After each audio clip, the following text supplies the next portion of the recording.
a good person. Now that the serial disappearances case has been solved, no one's going to come after us for anything. Even without Silver standing guard, we can just completely relax. Why don't we stay and rest up here for a while? Even machines in Fontaine need to stop and recharge now and then. Oh, come on! This place isn't that bad. Besides, how often do we get to stay in an actual base? Oh, fine. Remember that detective story Paimon read before? Well, the author is about to release a new book, so Paimon wanted to buy it as soon as it came out and have a quiet place to read it. Then it's agreed. Come on, let's get some sleep. We'll need to be up first thing in the morning to get in line and buy a copy.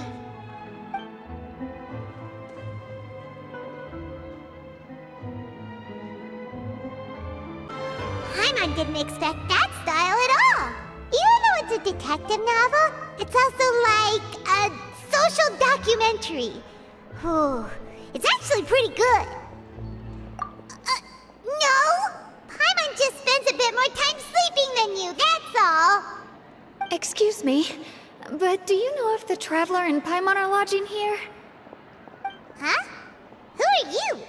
Paimon doesn't recall seeing you before. Wait, you're not here to give us trouble, are you? A blonde traveler and a chatty little fairy. Whew, looks like I found the place. Good thing I asked the Spina di Rosula. Seems they sent me the right way. Hey, what do you mean by chatty? Paimon's always careful not to talk too much. Most of the time, anyway. It's an honor to meet you both. I was sent from the Palais Mermonia. Monsieur Nourillet wishes to see you. It seems he has something important to discuss in person. Nourillet? He wants to see us again already? Huh. We talked so much the last time we met. Has something happened since then? I am not privy to the details. It would be best if you came to the Palais Mermonia and asked Monsieur Nourillet in person. If you say so, but Paimon has a bad feeling about this. Now that I've delivered the message, I'll take my leave. Thanks! We haven't left the room for a few days, so we'll head over once we've freshened up a bit.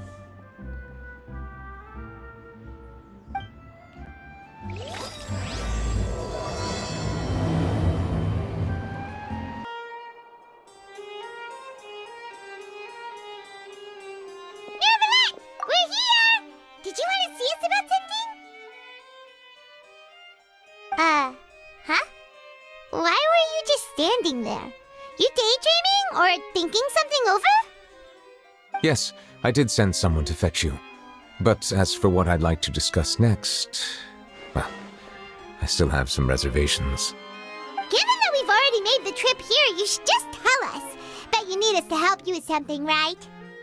I do indeed have something I'd like to ask you to do. However, you should wait until after I tell you the details, then decide for yourselves whether you'd like to help or not. The situation is this. It has come to my attention that the Snezhnayan harbinger known as the Knave wants a diplomatic meeting with you, correct? I heard that she was originally from Fontaine, but for her to suddenly arrive here and abruptly request such a meeting like this, I sincerely advise you to refuse her invitation outright.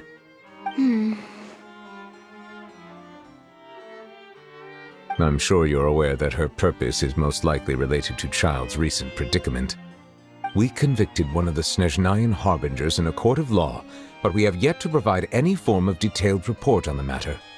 This does indeed provide an opportunity for Snezhnaya to put pressure on us. I believe we should adopt an evasive stance until we can provide a proper explanation and have a preliminary plan on how to deal with the matter. No, we shouldn't. I think we should agree to the meeting. Oh?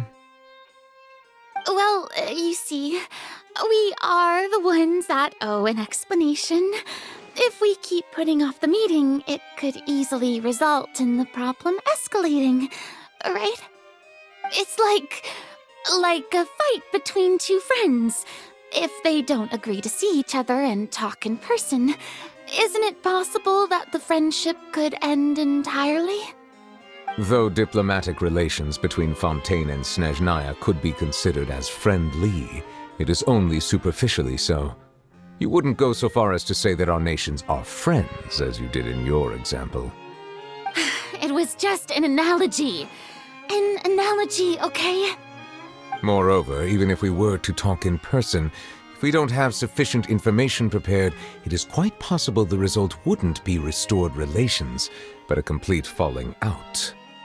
I don't think we should overthink those possibilities yet. Even if the logic of the divine is not immediately apparent, its wisdom will only be revealed with time. Besides, you'll be at the meeting. If any problems do pop up, you'll have no problem navigating them. I must clarify that interacting and communicating with people outside of court is not my cup of tea. It seems you think too much of me. But more importantly, when did I agree to join the meeting with you? You mean you won't come? No, that won't do. I can't go to the meeting alone. You have to accompany me. I must take you with me. Lady Farina, could there be something else regarding this matter that is being kept from me? No, not at all. Look, I am the Hydro-Archon of Fontaine, Focalor, the god of justice who is loved and adored by many. So I only hope that justice will be served in this matter. Don't overthink it. I'll go find someone to arrange the meeting.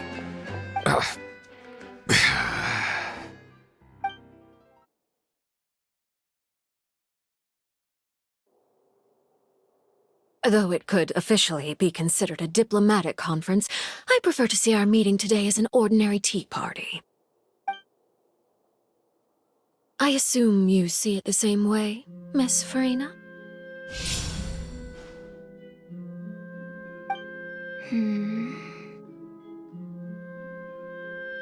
Lady Farina? Yes, that's right. Just like you said, a tea party. I should thank you for providing the pastries. They look delectable. To make this tea party even more lively, I've invited someone else to join us today. It's a pleasure to meet you, Monsieur Neuvillette. I was born in Fontaine, so naturally, there's no need to introduce the nation's revered Eudex to me. Hello. The pleasure is also mine. First, I would like to thank the two of you. I'm often away on business outside of Fontaine, and I'm told that the children of the House of the Hearth have been well taken care of by you.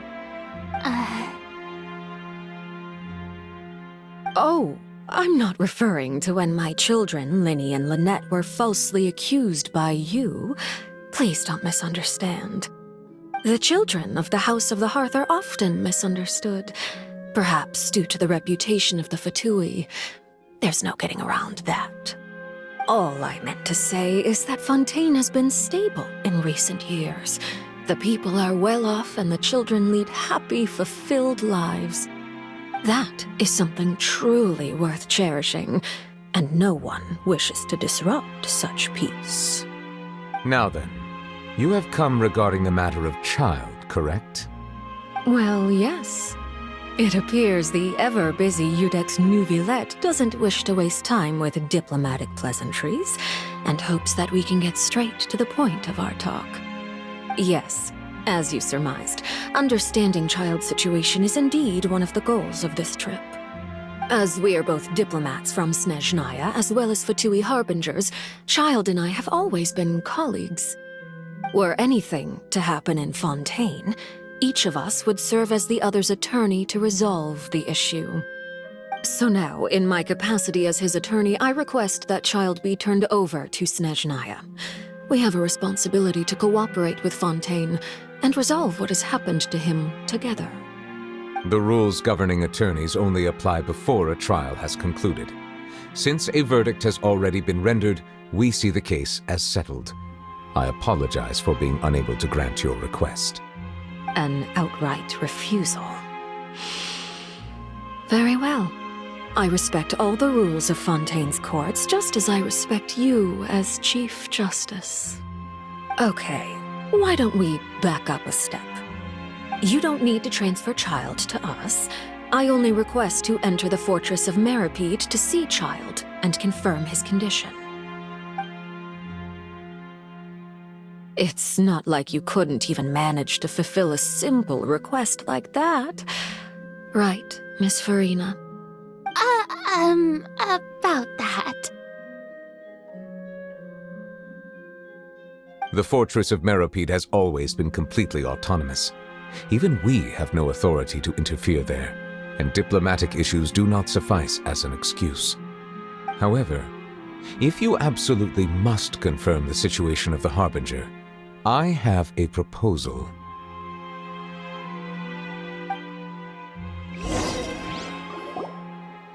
The knave showed up already? Well, Linny did say that Father will be returning soon.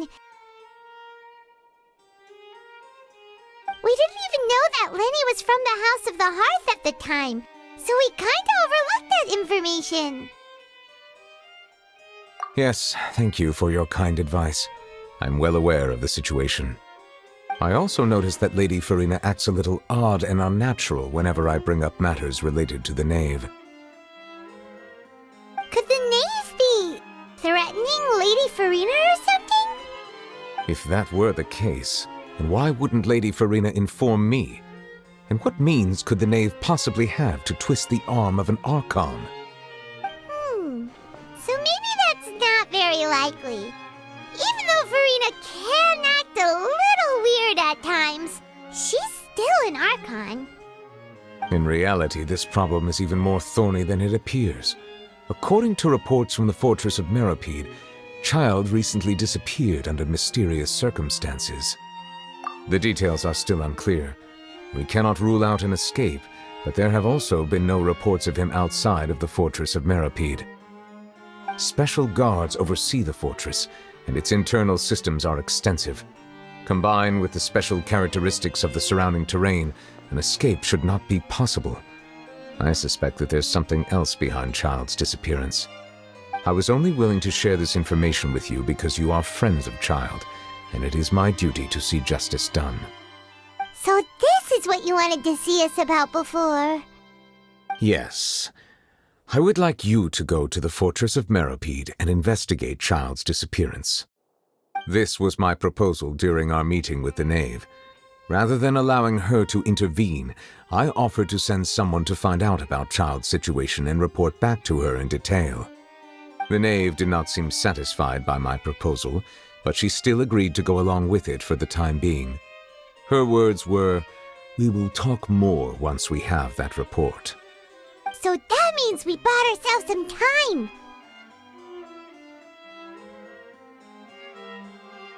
Firstly, you're already acquainted with Child.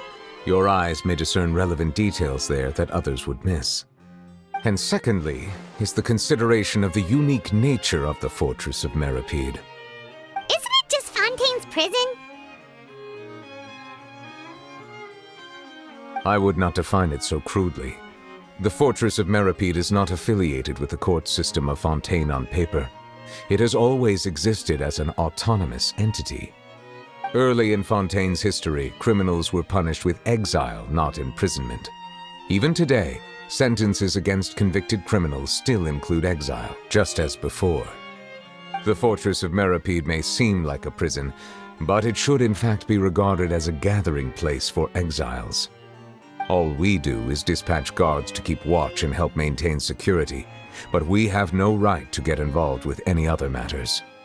Although I do have a personal relationship with the administrator there, neither myself nor the courts have the right to be directly involved with the investigation, no matter how serious the grounds. Oh, Paimon gets it now. That's why you need us to conduct our own investigation as a third party, right? Correct. I will arrange false charges against you so that you may secretly investigate inside the fortress during your detention. This will save us a lot of unnecessary trouble. So, are you two willing to accept my proposal? Yeah, no matter how you look at it, it seems we're the best choice. Alright, we hereby accept this difficult task. Reluctantly. You two have my sincere thanks. This matter is of critical importance to Fontaine's current situation. Also, I hope that both of you can keep this operation a secret. We will rendezvous at the Fortress of Merope's entrance on Erinius once you've prepared yourselves. I will arrange for someone to take you inside. Prepared ourselves? Is there something we need to prepare? Perhaps you could enjoy a good meal and have a nice bath. I'm afraid that living conditions inside the fortress are nothing like those on the outside world. All right! Even though we'll be there on trumped-up charges, we'll be in prison for real. On second thought, is it too late to back out? Please do not worry. Since you are sacrificing both your time and quality of life for the sake of delivering this report, you will be compensated according to the highest standards permitted to legal staff, regardless of the outcome.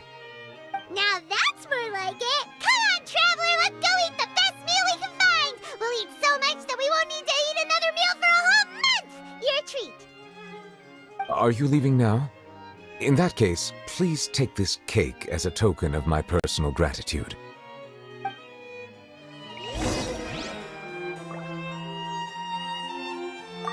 Oh, no need to thank me for it. Just be sure to enjoy it.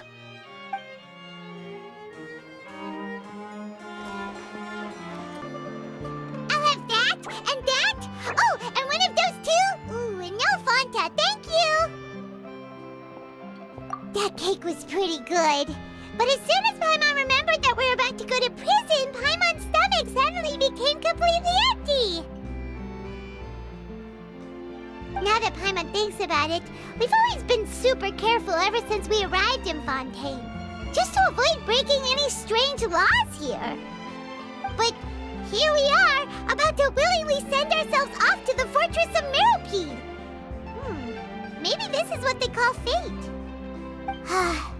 Let's just try our best to investigate everything quickly once we get there.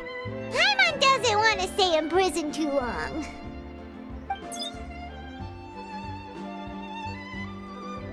Oh, what is that I hear? Is it the taste of a breaking story? Hey! You can't hear a taste! And what are you doing here, Charlotte? Oh, don't remind me. I invited an eyewitness to a case to eat here, and I was planning to get some great material out of him. But he didn't even show up. Calm down, calm down. This is nothing new. As a journalist, you should be used to this by now. As long as you can score some juicy tidbits from the Traveler, you might still be able to recover the cost of the meal. You know we can still hear you, Charlotte. Never mind. It's nothing. I just heard you mention the Fortress of Meropide. You didn't commit a crime, did you? Please tell me all about it. No way! We would never! We're just going there to...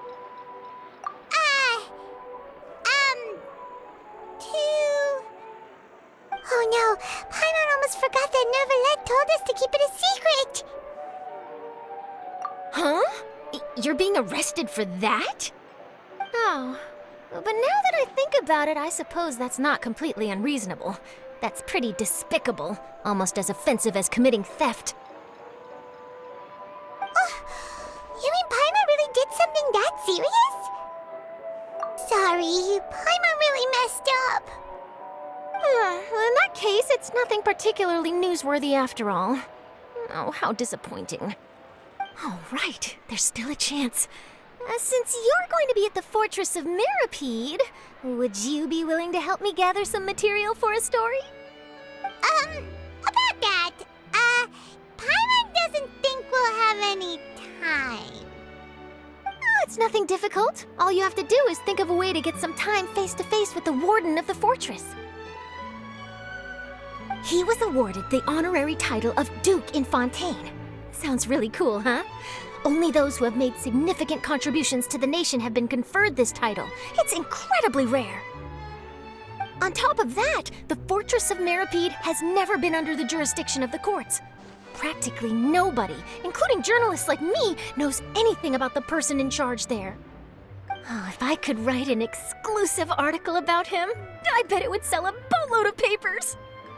You make it sound easy, but it really depends. Of course, I wouldn't ask you to do it for free, so this meal is on me. All right, you got a deal. We'll do anything you want. Then it's settled. The food should be here any second, right? Huh? Wait, just how much did you order?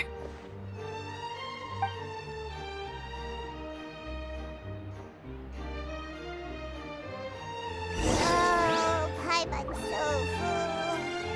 Well, guess we have nothing to regret now, so let's get going. I had no idea you could eat so much. That didn't go according to plan. Please, please, don't forget about the material for my news article.